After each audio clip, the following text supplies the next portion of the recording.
Welcome to the channel, guys. So first of all, if the sound is not too great, do not worry.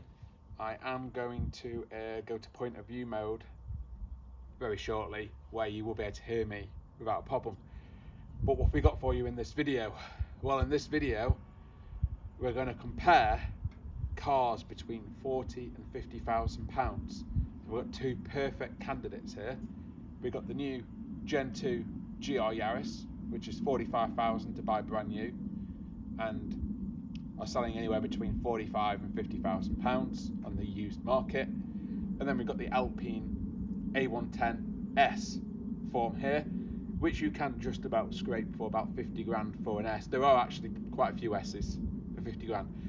So in this review, what we're going to do is compare the two cars. How do they compare? Steering, performance, sound, looks, etc., etc. We're going to compare everything in this video on how these cars compare. We're also going to have a secret contender at the end of the video potentially, which will be revealed later on in the video what that secret third contender could be. Also going to do a what do they sound like at idle and some gentle revs. So yeah, that's the introduction to the video. Lots incoming. As always, thank you for tuning in. Please do subscribe to the channel and please do like this video if you like it. So let's get on with it.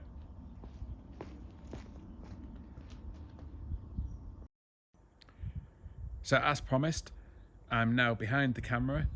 I also have the lens set to the normal mode, not the wide angle mode anymore. I set it to wide angle to begin with so I could be close enough to the camera, so hopefully in that intro you could hear me okay. So let's get into it. So let's start with the obvious thing. How do these cars look? I'm going to first of all turn off the side lights on the Yaris. We don't want to flatten the battery. Though I will try to not go on for hours. So, what we have here is a 2022 Alpine A110S with the Aero kit and a Gen 2 GR Yaris 2024 model. Let's get straight into it. How do they compare? Let's start on the looks. So let's do a full walk around of these two cars. So we got the Alpine A110S here. It's in fire orange is the colour. This car's very well specified from factory. List price on this car was 77,000 brand new. To buy a car today in the same spec, if you could, brand new would be about 84,000. But it would be a very bad idea to buy any Alpine brand new. They do depreciate really quick, to the point that we paid for this car 52,000 with just 2,000 miles on the clock, and earlier this year, so 18 months old. So yeah, that's the Alpine A110S. I'd say it's a very high spec car. It's got the full aero kit, has the carbon roof, has the black side bits, has the full micro fiber interior, which makes the interior quite a nice place to be. Very sporty feeling. Has the bucket seats, has wireless CarPlay. I think it's also wireless Android Auto. And this car only comes with a 7-speed DCT gearbox, so it's not an auto, it's actually a DCT, so it's quite quick. Pretty much nearly as quick as not the latest Porsche PDK, but very similar. Similar DCT gearbox to what you probably find in a BMW E92.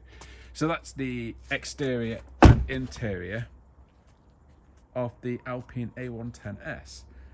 So let's move on to the new GR Yaris. This is the new Gen 2 in precious metal. It's a really good colour, really suits the Yaris.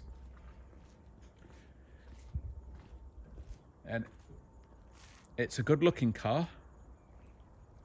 So looks are subjective, and do feel free to comment out of these two cars which one is the best looking in your opinion. When it comes to looks, everybody has their own opinion, and that's very welcomed.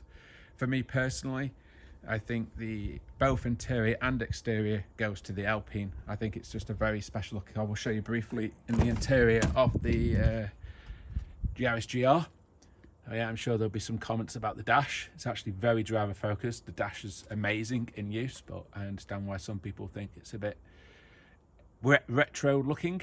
The one advantage the Yaris does have is you do get back seats. You can carry 4 people in this car, including 4 adults. I wouldn't recommend it for a long journey, but you can carry 4 adults.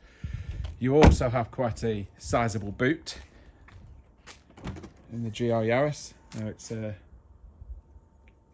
quite handy for the shopping trip, and there is a intercooler spray bottle down there. Let's just get on the Alpine boot. Has 2 boots. They're both very small.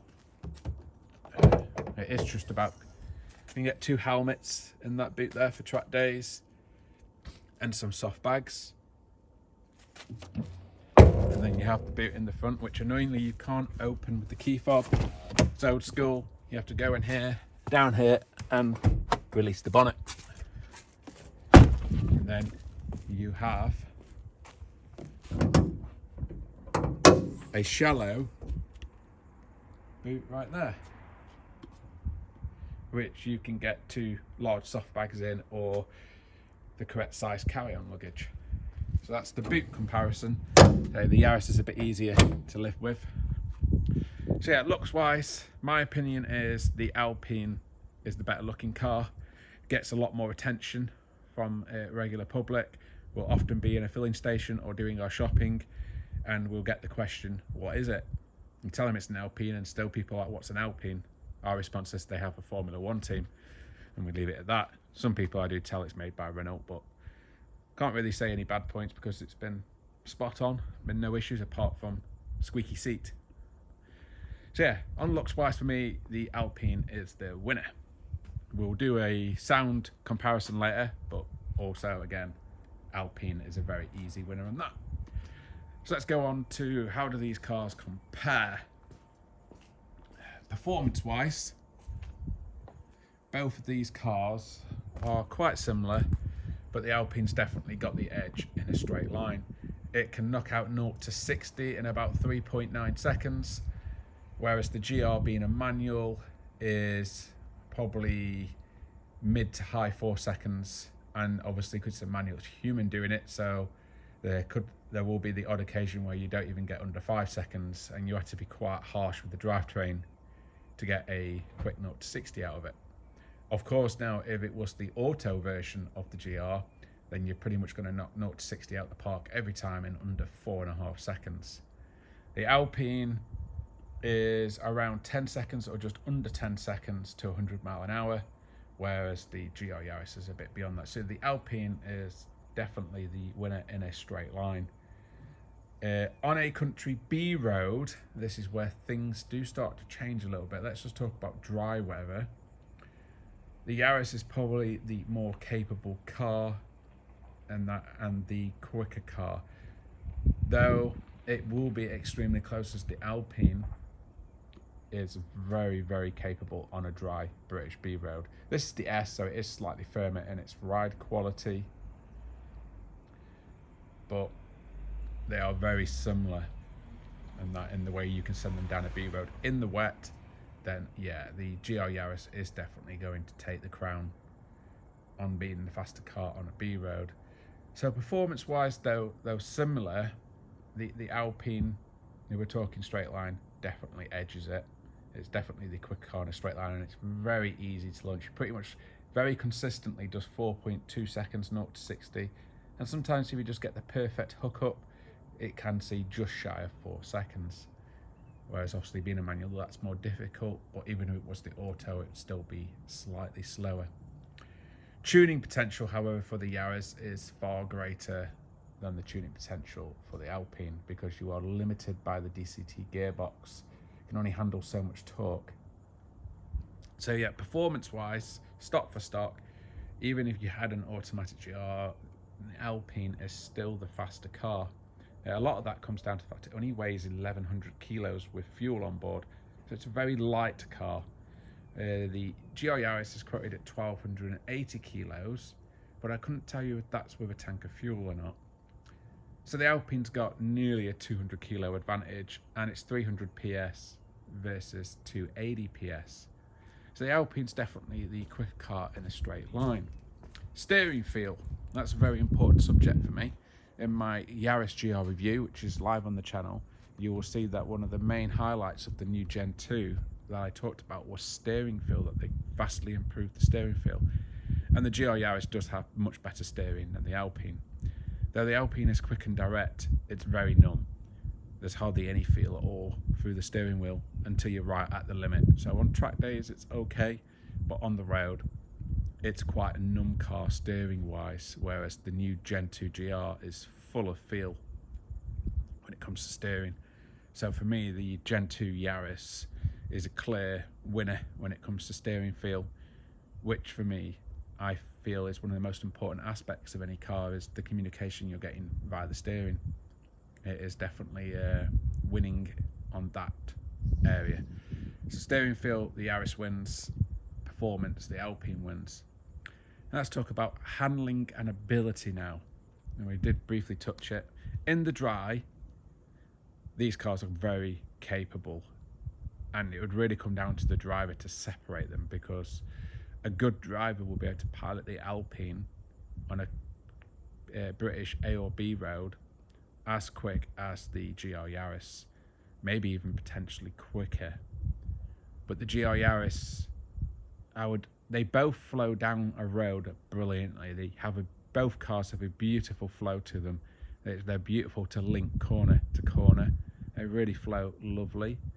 But again, with the new Gen 2, the better steering feel, the lower seating position, the improved dash, it on the road, it's just such a feelsome car and a very, very confident, inspiring car. Don't get me wrong, the Alpine is also very confident and inspiring. And I think when it comes to a British B road in the dry, I'm going to have to put it neck and neck. I'm going to have to say both these cars are a draw. And that they're just both so good. I say I prefer the steering of the Yaris, but the seating position, well, let's show you what it looks like to get in these cars and what it's like from behind the wheel. I'm going to keep the point of view at my eye line, so you can basically see what I'm looking at my eye level when I'm in these cars, so you can maybe get an idea of, I mean, I have the seat position at the lowest position in both cars. This is my eye line out of the new GR, so the much lower dash, you can see a lot more. But even with the seating position, you're still quite sat a bit higher. Sitting in the Gen 2 GR Yaris doesn't feel like you're sat in a sports car, because it's not a sports car, it's hot hatch. So that's the GR Yaris. I'll just tilt the camera down a bit so you can see the dash. It's not powered up at the moment, but there are lots of videos on my channel about the dash. And I'll show you what you see when you look around the interior of this car. Basically quite a lot of cheap plastics. And that's that. We'll get in the Alpine now. And what you will notice pretty much straight away is how much lower you sit. It is a much lower car. So obviously you're getting into proper fixed bucket seats. They don't fold. And let me get again, this is my eye line, and you can probably tell from this alone just how much lower down in this car I'm sat. I'll show you the dash briefly. There's that. So yeah, you do sit much lower in this car, and if I pan around, even though the materials are not really any better quality, it is a nicer place to sit because of all the suede on the dash and the coloured doors and the leather handles. So it is a nice place to sit. Like, you feel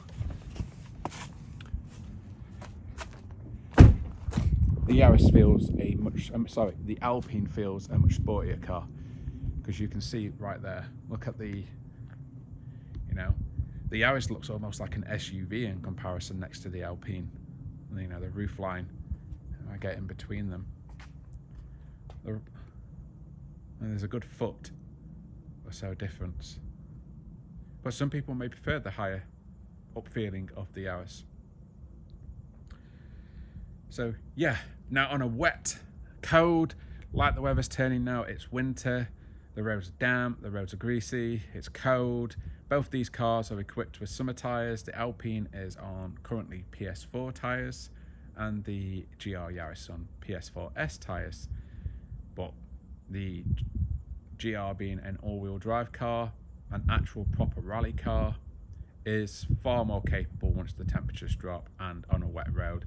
The Alpine probably wouldn't see where the Yaris had gone on a cold, wet road, if I'm bluntly honest. It is definitely the all year round hot hatch, hyper hatch, or whatever you want to call it, because obviously it's a seriously quick car. Both of these are supercar chasers. Both of these cars on a beef road will quite happily keep up with a supercar or like a Porsche.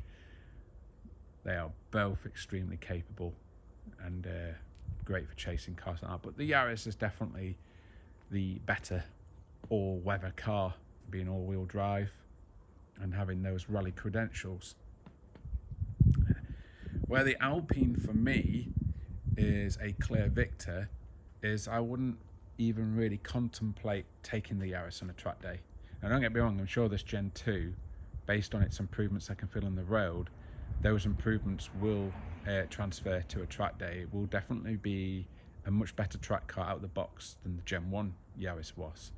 But when it comes to track work, I go on track days and I'm passing Yarises without really trying in the Alpine. And these are Yarises that have been modified, you know, suspension, more power. Don't even come close to the Alpine. It is such a capable car on track. And again, a lot of that is coming from the lightweightness. But I did have to make some modifications to the Alpine in one critical area for track, because its factory brakes, both the disc and the pads, are not really up to track weight. The discs are too soft and the pads just can't handle the heat. So this Alpine is running a AP Racing front disc, 2-piece disc, which is a £1,200 upgrade, and it is running XP8 Carbotech pads and uprated brake fluid, which was about another £300. So you're talking £1,500 to get this car where it needs to be on the brakes. And it is a big improvement, but I will say the GR Yaris is a clear victor on the brakes. The GR Yaris brakes are absolutely incredible. Really has amazing brakes. Comes with grooved discs from the factory. Don't know what pads they use, but they don't seem to have any issues with heat. The GR Yaris wins on brakes, but what I love about the Alpine is it's great on road, and it's also great to do track days in as well, whether they're wet or dry. It's good on a wet track with the PS4 tyres. I have another set of wheels which has Michelin Cup 2 tyres, which is what I run in dry weather. And on track, it's a great car. I've done about 3 or 4 track days in it now. Never missed a beat. It's a bit like a Porsche GT car for that, is that you can drive it to the circuit, you can sling it around a racetrack all day long. It doesn't bat an eyelid. Now, of course, I don't stay out for half an hour. I generally keep my stints 15-20 minutes, make sure nothing's overheating on the car, make sure I do warming up laps, make sure I do cooling down laps. You know, I still like to have a mechanical sympathetic. But the car's never even got close to overheating on track. Cooling is great. It's a superb car on track. Definitely more track focused and more track capable than the Yaris. But the Yaris, that you can take them to track, I just choose not to. They are perfectly adequate for track use, etc, etc. It's just that for me, the Alpine is the much faster car for track use, and being lighter, it just is more suited to it. So what we covered, we've covered steering feel, Yaris wins. We've covered performance, Alpine wins. We've covered looks, Alpine wins. We've covered sound, Alpine wins. We've covered usability on the road. I'm going to say the GR wins that. It is the better road car because you can drive it flat out all year round. You can take 4 people and it has a larger boot. Now, warranty wise, it's impossible to beat Toyota on their warranty. I think the cars come with a 3-year or a 5-year warranty from the manufacturer. But if you do service the car on time every year with Toyota, Toyota will extend your warranty for free for another year until the next service, up to the point of the car being 10 years old, or I think it's 100 or 150,000 miles. So as long as you service your car on time with Toyota, the GR Yaris comes with a 10-year warranty, which I think is absolutely brilliant. And more manufacturers need to look at what Toyota are doing there, because that is class leading.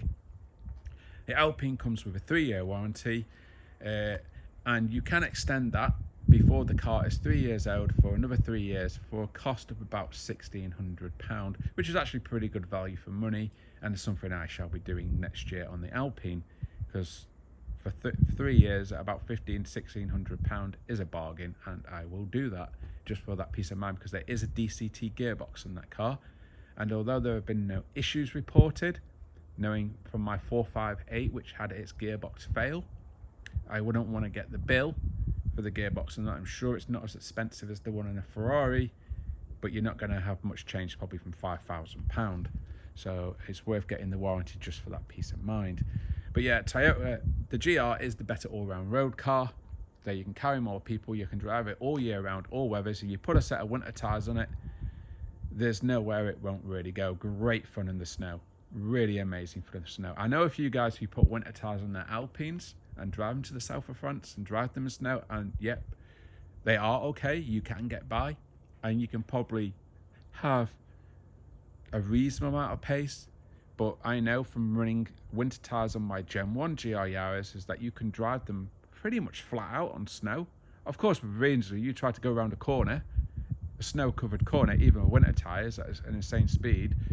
Yes, you can go around it sideways and look like a hero, but the physics has a limit, and if you go too fast, you'll just be off the road. But the simple fact is that you can drive a Yaris with a fair bit of pace on snow-covered roads, and it is amazing fun. And as long as you're on winter tyres, you won't get stuck. You can go up hills, you can go down hills, you can stop, you can accelerate. Great car for all year round. There's lots of people driving Yarises on snow at quite pace, and they're very good for that. So what I'm going to say, reliability wise, not had any problems with the Alpine, but I think it's a fair enough thing that Toyota probably wins hands down on reliability. I do know there's been a few engine issues with the GR Yaris, but you question, were those cars running correctly, and or were they just thrashed from day one? We've run this car in to the letter, and that, varying the revs, taking it on hilly drives, varying the gears for the first 600 miles to make sure it was running properly. But I'm going to say that probably Toyota is the more reliable of the two cars overall, but there doesn't seem to be many complaints about the Alpine. Most of the complaints on the Alpines seems to form around what we have, a squeaking seat, and they do suffer from corrosion. But I do believe there is either a 10 or a 12-year corrosion warranty on the car. So they're both pretty reliable cars. They say you can easily pick up a regular A110 now for around £35,000.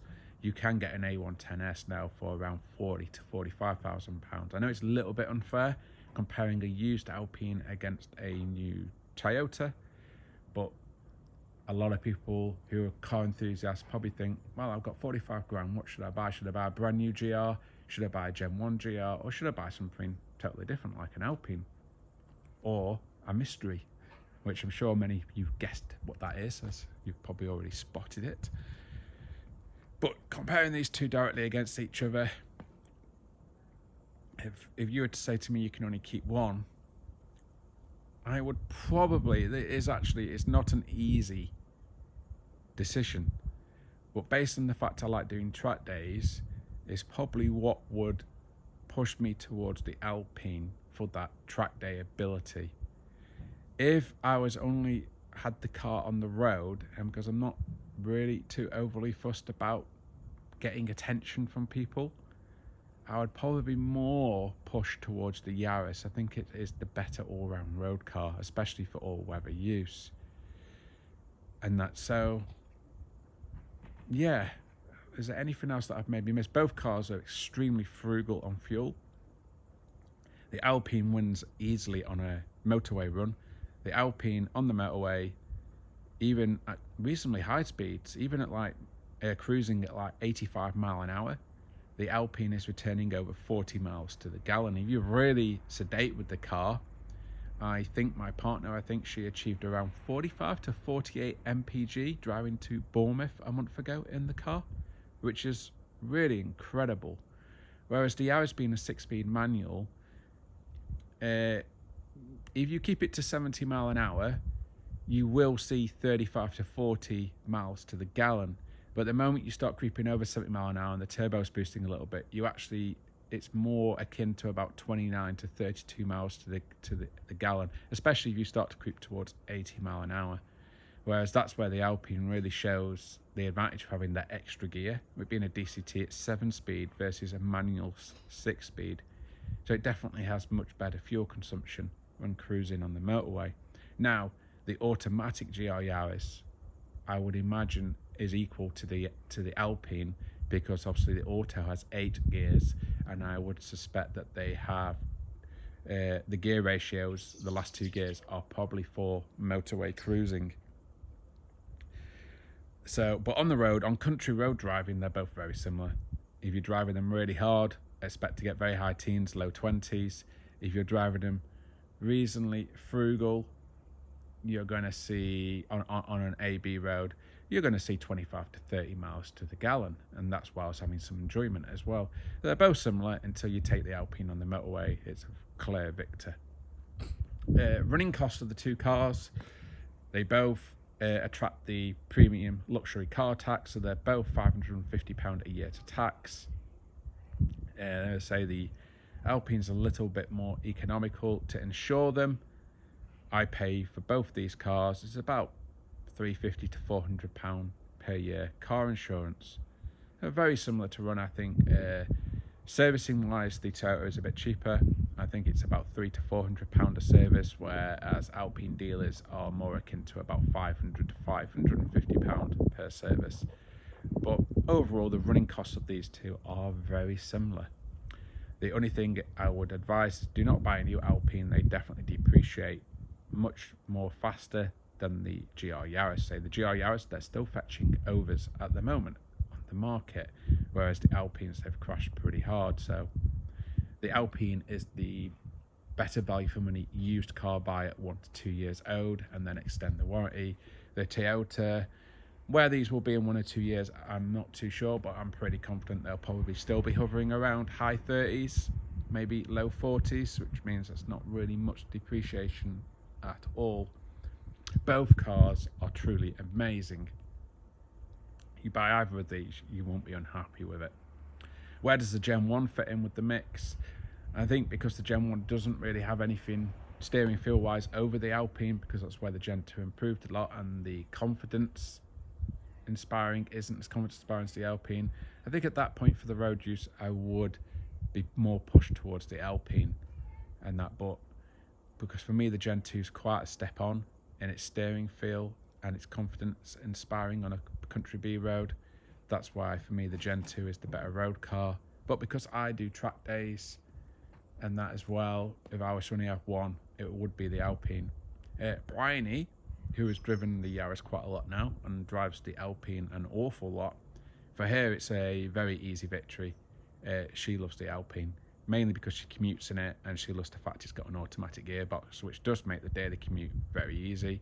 She isn't too sure if the Yaris had the auto, she would still prefer it because Bryony actually quite likes the fact that the Alpine's rare, it gets attention, it gets questions asked. Nobody, unless they're a petrol head, really ask anything about the Yaris because it's just a Yaris to most people. It's a very nice Yaris, but to the non-assuming, the Yaris is just a Yaris, whereas the general public, they see the Alpine and they kind of go, wow, what's that? You know, it gets a lot of positive attention and it's an extremely rare car on the road. The Alpines are very rare, very low production. So yeah, Bryony would take the Alpine every day, I think. If it was a run out to Wales on her favourite B roads, then I think her decision would be like, ooh, I'm not too sure. She's a bit more down the middle. If you were to say to me, we're going for a drive out to Wales and it's a dry, sunny day, which car are you going to take? I'm probably going to take the Alpine, and that, but it'd be very close tie between the Alpine and the Yaris. If it was more of a, we're going out for a drive to Wales or to Scotland and the roads are damp and they're cold, which car are you going to take? GR Yaris every time. But in comparing these two cars, I can say without a doubt, it's a very, very close matchup. They are both amazing. They are both really amazing cars. I'll just stand behind them. So anybody who's got either of these in their driveway should be very happy. These two are properly amazing. They can properly keep up with supercars, even in the dry. It doesn't have to be wet.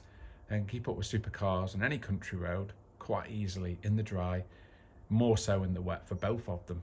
But the Yaris is definitely the king of a wet road. The new Gen 2 very much gives me the reminder of my Audi Evo, and that's why I really like the Gen 2 an awful lot. But I'm going to let you people decide who are watching this video, which one would you buy? Do please comment if you had, we could include the old Gen 1 Yaris. If you had between 30 to 45,000 pounds to spend, maybe 50k at a stretch, there may be another car that you would buy. Feel free to add that to the comments as well. But between these two, Gen 2 GR, A110S, for your 45 to 50 grand, which one are you taking? Please do let me know in the comments. Now let's go to our bonus car, the Audi R8. Now, you can get these in V8 or V10 for this budget. I'm going to try to keep this fast on the Audi V8. This is a very nice spec one. It's an Audi exclusive spec, so it's in velvet purple. Has the oxygen silver side blaze and silver wheels, so it's got a beautiful contrast, etc, etc. For me, out of the three, I'll be brutally honest, I paid £36,000 for this car, and it only had 29,000 miles on the clock, and it's a manual. That's how much of a bargain it is. Out of these three cars, if you said to me which one am I keeping, well, I can answer that right now for you. And I've locked it. That's how to ruin my great. So I'm just going to go and get the key. But yes, in short, for me, the slowest car is the one I'm keeping, because yeah, the other cars are much faster. Try not to look at the dishes. I'll get the dishes out the way. There we go. Right, now let's try this again. Oh, okay. The gimbal clearly prefers the Alpine and the Yaris because it doesn't want to look at the Audi. That's not me doing that. Or it just loves the E30 in the garage. Let's go straight back to the Audi. There we are. This is a 2009 R8, but it is a mid facelift. And what I mean by that, it has a lot of the updates. So it's got the nice lights on the front. I think they're like laser or LEDs or something. They're really cool. I'm sorry if this like drizzle stuff has impacted things. We are fighting against sunlight, but I'm going to get in this. But this for me is my winner. The other two cars are faster, even in a straight line. I would say the Yaris is potentially faster than this, certainly up to 100 miles an hour. But this is my viewpoint in this car. Let me get the camera. You got beautiful dials, none of that digital rubbish, but in this car the dials are beautiful. I actually am going to start this. Just bear with me a second, as you'll see another thing. I like my cars to sound good. No matter what you do to a Yaris or an Alpine, it ain't ever going to sound good. I mean, they sound okay, but it ain't ever going to sound good. Now, let me start her up. Car's warm, so you're not going to get any cold start excitement, I'm afraid to say. But that's the V8 idle. You can see the... I don't know why my video just stopped recording, but sorry for that break. So yeah, we're still in the Audi R8. I'm just going to give you a pan around. You've got extended leather everywhere, so it's a beautiful place to be. You have a propagated manual. The example of what makes that so cool. Clack, clunk, clack, clack. It is a beautiful gearbox to use. How Audi pulled this out the park is still a mystery. That all of the dials feel very premium. It has a amazing sound system in it. I think it's a Bowers and Wilkin or a Bang & Olufsen. This is all old and quite nasty, but everything else is of beautiful quality. The steering wheel is uncluttered. You've just got volume control. And we're just going to give it, I don't want to annoy the neighbours, so we're just going to give it a couple of gentle revs.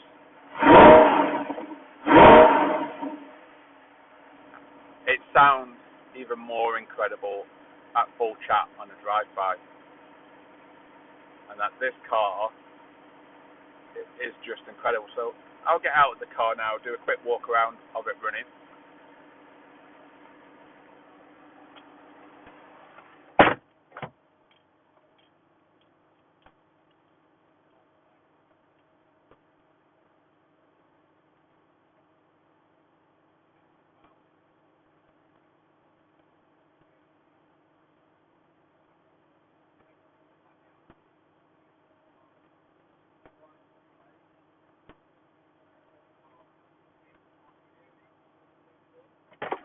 If anybody wants to see a more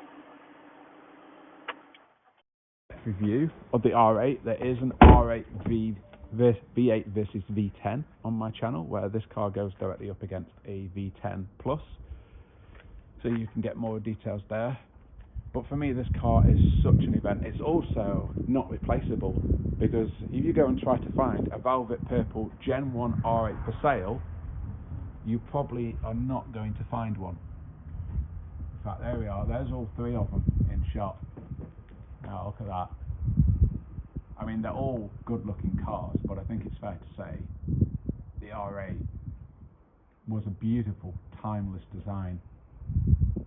And I mean, the Alpine is very good looking, but for me, the R8 is the best sounding. I don't think anyone's going to disagree with me on that. Best sounding inside the car, best sounding outside the car, best sounding at idle, best sounding all the time, no matter what you're doing. It is the weakest on brakes. Don't get me wrong, the brakes are very good, but it's stopping, don't know what it weighs, but I would estimate at around 1600 kilos, which puts it at a good 300 plus kilos heavier than the GR Yaris, because this weighs under 1300 kilos and it's half a ton heavier than the Alpine. So even though it has very good brakes, where you feel extra weight in a car is where you're braking very hard. I have done track days in the R8. It's not something I'd like to do on a regular basis, because I think it could get very expensive. You're flinging a lot more weight around the track. It's also, the R8 was a £100,000 car brand new, and that was 15 years ago. You take inflation into account, that in today's money would probably be about £140,000. So though it's a little bit of an unfair comparison, still on the used market you can get a very nice V8 manual for around £40,000. You can get a V8 S-Tronic, which is the right gearbox, for about £50,000, and the V10 is bonkers fast, but that's also the reason I don't like the V10. So yeah, brakes, not the best of the three, it's probably the weakest, but on the road they're perfectly adequate. They have good feel, good modulation, not too overly servo assisted. Steering feel, Yaris is king. Whatever Toyota have done with the new E-Pass rack, they've done a cracking job. The Audi is second because it does have hydraulic steering, and even though it's a hydraulic rack with all-wheel drive, it still has better feel and a nicer clarity than the Alpine. The Alpine is the numbest out of the three on steering, unfortunately, which is my main criticism with the Alpine, is that it could have better steering feel. And I've had it on Cup 2s and it's on PS4s, and the steering feel is a little bit better on the Cups, but still, it's the one losing. Now, in a straight line, the Alpine's the quickest of the three. The Alpine would leave the R8 for dust, and that because, like I say, it's a 3.9 second to 60 car. 0 to 60, it's going to be very similar between the R8 V8 and the GR Yaris. But once they're on the move, my bets would be on the GR Yaris being as quick, if not a little bit quicker, to about 80 to, I'd say about 85 mile an hour, which is the top of third gear in the Yaris. The Yaris is quicker. Fourth gear is where the R8 is probably equaling, and fifth gear the R8 is pulling away beyond 100 mile an hour, but on a public road you shouldn't be going that fast. We are losing light, so I have to wrap this up pretty quick. Handling and all year round ability, like the Yaris, the R8 is actually very capable because it does have Quattro. and that. So this is an all-wheel drive car, though it's predominantly 85% rear driven, as I demonstrated to Bryony this morning off a roundabout. We got it very sideways, deliberately, because it's something I also enjoy doing in this. Squirt the throttle in second gear on a wet cold road and you will go sideways even with all-wheel drive, because it is 85% rear driven. It only sends power to the front when it thinks you need to. Also has, they're both, out of all the manuals, the R8 has the best manual, but the GR Yaris manual is extremely good. The Gen 2 is that little bit more improved over the Gen 1. Both exceptional manuals, but I love the click-clack of the gated manual. So that's going to win it from the R8. And even though the R8, let's just say the R8 is the slowest of the three, it feels the fastest to drive. When you floor the R8, it gives you the biggest impression slamming you back in the seat. It feels way quicker than it actually is. It rips your face off. You floor this and you think you're flying. You look down at the speed and you're like, oh, I'm not going that fast. No, you floor the Alpine. Don't get me wrong, it doesn't feel slow. It still feels pretty quick, but the numbers, the car feels slow. It's hard to explain this. You go faster in the Alpine, but the R8 feels faster. And I like that. I like the sensation of speed, because I get my thrill without actually going that fast. In the Alpine, you want to keep your foot down. You want to keep going. And you end up going some naughty speeds, let's just say that. Pretty naughty. The Yaris is in the middle. So the Alpine is the worst for building the numbers up quickest on the Speedo, because I think it's the DCT gearbox, which is one of the reasons why I didn't want an Auto GR. Makes going too fast that bit too easy. When I drove the R8 V10 Plus with the S-Tronic, it was bonkers quick, way quicker than any of these cars here. But I wasn't any more entertained. I was just at risk of losing my license that much easier. So for me, the V10 R8, not even part of the equation. But I understand why for many it would be, because many of you in your V8 R8 would be very upset when you can't shake this GR Yaris off your tail, or this Alpine, and then if they were ahead of you, would then be pulling away from you on your favourite country road.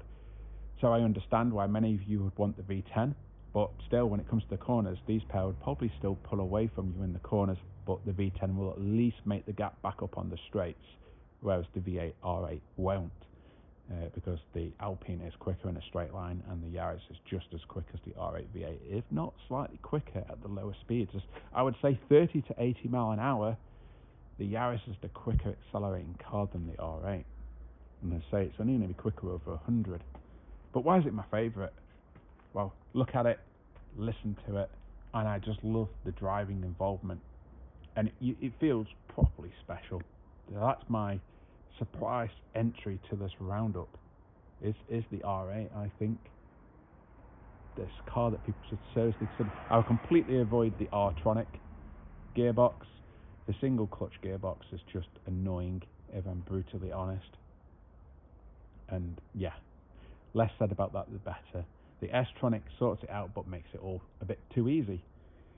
So for me, a V8 manual, if you want the enjoyment of driving and you want to feel like the car is properly quick and you're not bothered about racing other cars or etc., you're just buying it for your own enjoyment, then for me, out of these three cars here, the R8 is the winner. For me, it's the most enjoyable of the three. It's the best experience of the three. So if you want the car that makes you feel great, it is the best experience and feels so quick, the R8 is the one to buy. If you want the car that is arguably the best and the fastest car to send down a B road in any conditions, buy a Gen 2 GR Yaris. It's not really a car that can live with it. It is that good. If you want a car that's rare, unique, is fine to use on the road, but also has that ability to take on track days and will be seriously quick on track days. We're talking, this on track is probably as quick as a Porsche GT4, and that, of course, driver dependent, but I've been on track days with Alpines and Porsches, and the Alpine A110Ss, they will be passing the Porsche GT4s. Of course, you get a good drive in the Porsche GT4, it could be the other way around, but they're in that ballpark. They are very capable. And that's how I would really split them up. They're both, I mean, I only buy cars that are generally really good and fun to drive, so trying to split these three is really difficult, but they're all in that price bracket.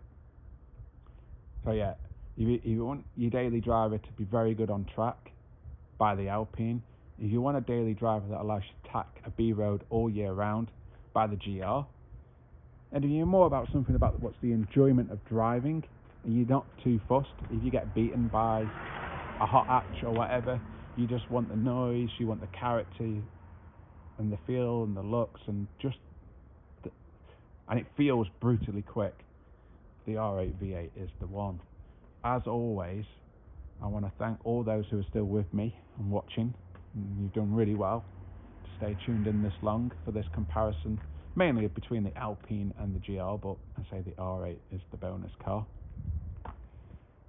So yeah, as always, thanks for watching. I'm just going to walk around them in silence once more, just to see if I've forgotten anything. Oh, didn't go into running costs. The downside of the R8s is the running cost. It is only fair that that is mentioned.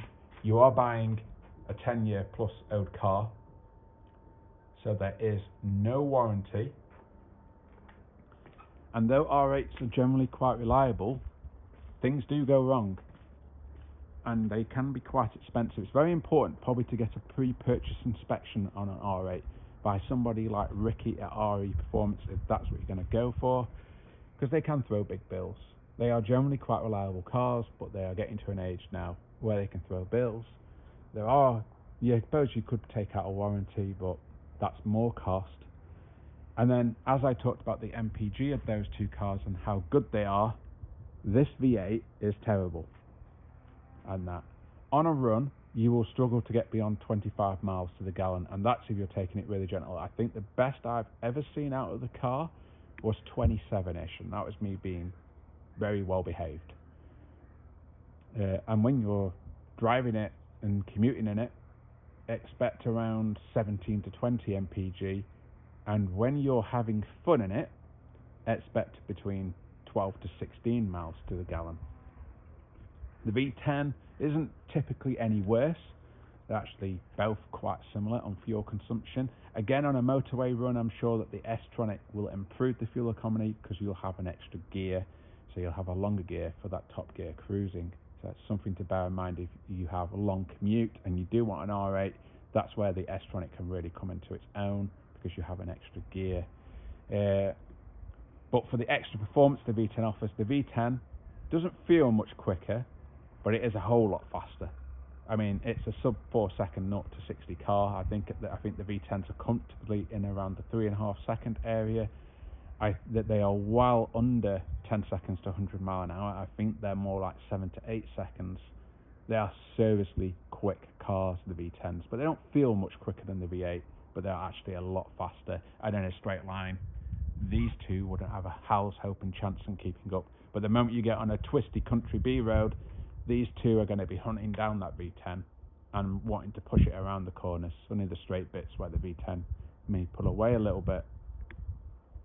That's it really. Let me know in the comments, which of the three would you want? Or is there a fourth contender that you would highly recommend? I mean, the one I'm going to say here is another old car that I know is amazing to drive. Cayman R. Cracking car. Maybe with the way that Porsche values are going, I've seen the odd Porsche GT4 now sell for around £50,000, and that with more miles on and not maybe the ideal spec, but they are getting down to this price region. That's maybe something else to consider. I will do one more walk around. I am going to put on the end of the video some revs of the recording from outside. I'm going to stick the mic behind the car, start them up and give them some gentle revs. I'm not going to sit there revving them hard because I have neighbours, etc, etc, and you've heard the R8, so we don't need to do that. That's the noisy one. These two are relatively quiet. The Alpine is the better sounding car from the outside anyway. From the inside they both sound pretty good. I'd say the Alpine is still the better sounding, but from the outside R8 is the best sounding all round, followed by the Alpine, followed by the GR. but they're all amazing. All three are amazing. It's very hard to separate these, but for me, I actually take the R8, the oldest one, the cheapest one, compared to the values of these. And for me, you know, you're not going to see many Gen 1 R8s in velvet purple and that spec. It's a full Audi exclusive spec, so it's even got the bucket seats and leather everywhere. But I'm going to end the video there because, as always, I've gone on and gone on and gone on. I really appreciate those who have stuck it out with me, and please give me a like and a subscribe. Thank you for watching, guys.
So that's revving both cars to about 3,000 to 3,500 RPM.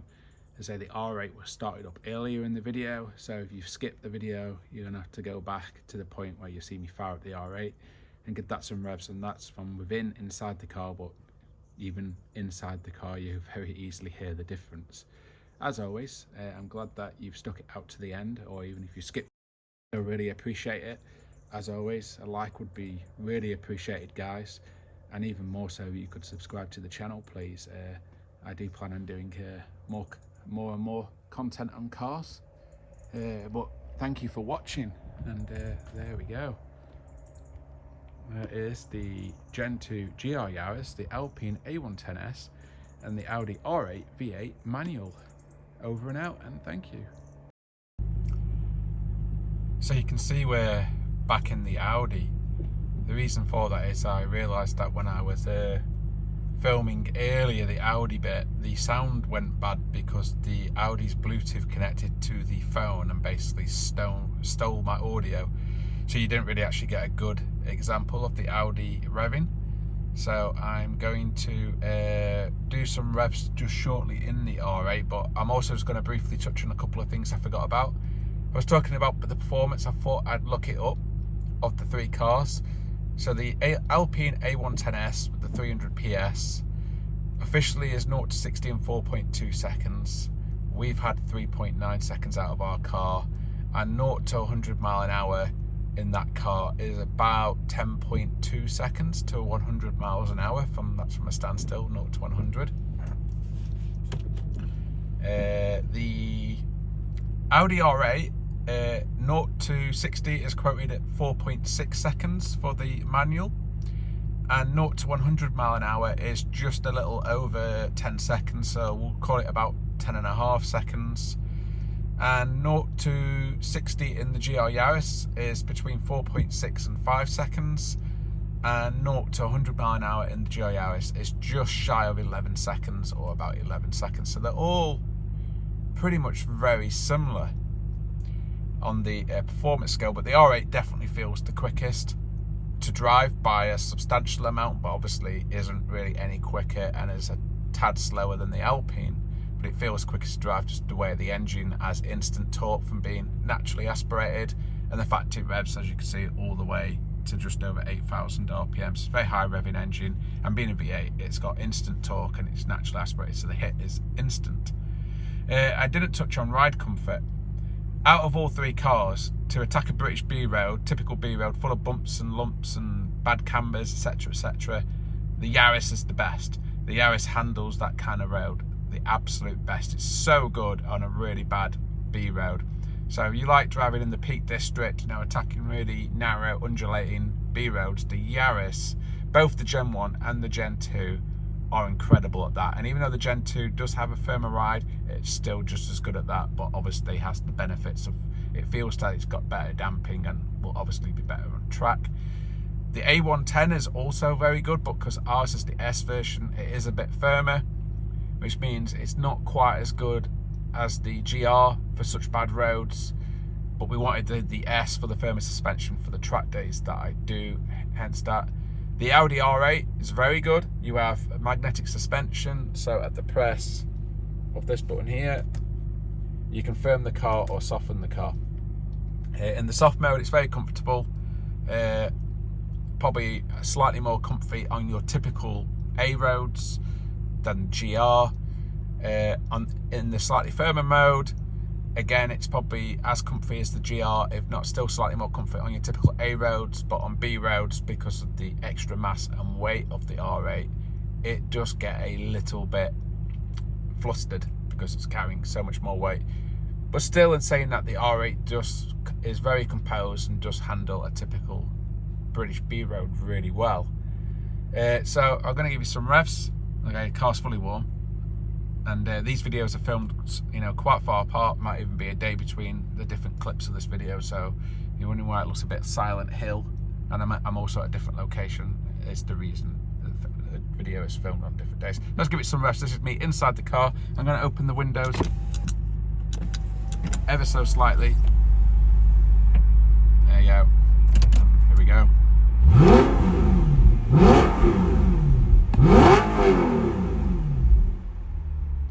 See, that's a really beautiful sounding car. What I'm going to do now is to stop the footage here, and I'm going to put the camera outside the car, and I'm going to start filming again. We're outside the car now, filming. There is a bit of wind, so I am going to apologise if there's some wind carrying over this, but I'm going to get in the R8 now, give it some revs, and then do a gentle pull away to the end of the car park, and then drive back and pass the camera. So I hope this comes out alright, and enjoy.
So I hope that's come out okay.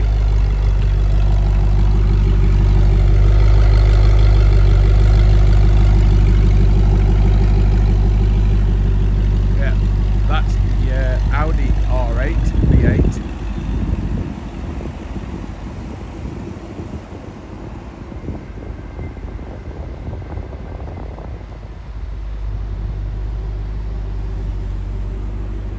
So apologies for the bad sound earlier. I hope that's made up for it. I hope that's come out okay on camera.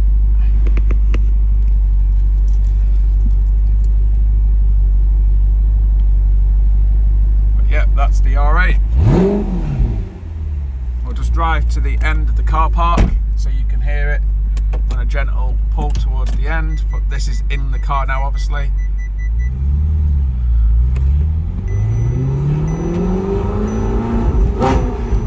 So you don't have to drive the car hard or fast to get that beautiful V8 sound. As always, thanks for watching. Please do subscribe and like, it really helps me out. Thank you very much. Bye bye.